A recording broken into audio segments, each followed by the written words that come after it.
สาวทองลายกมือไหวยายจันผู้เป็นยาในฐานะลูกสะใภ้ทำทรงไหวว่าอ่อนโยนและแนวเป็นคนบ้านอื่นจอยอย่าเป่าปล่อยออกไล่เสือเนื้อกำลังที่ถึงคงค่อยกืน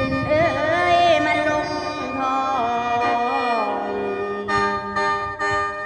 เป็นมวยร้องอย่าเป่าห่าวต้องหาทางไว้ท่าแลนเก็บคะแนนเถื่อเล็กน้อยรับรองได้ว่าไหล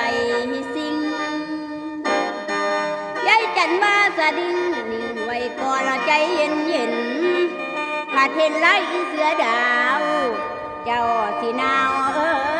ยายจัน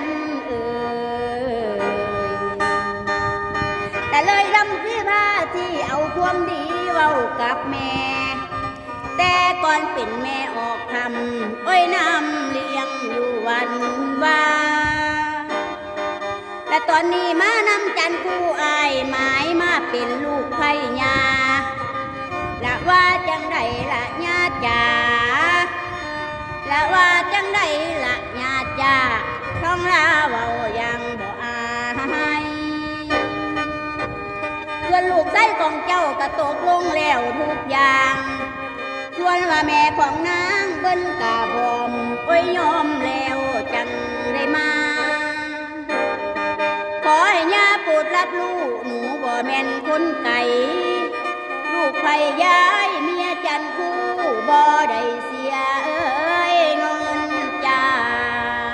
งข้าดองนางมอไปจันคู่อายบ่แม่ย้ายก็แล้วรัวหนูยอมรับว่าเป็นผัวบ่ได้ตัวดอกญาติจ้าท้องลาเบาอย่า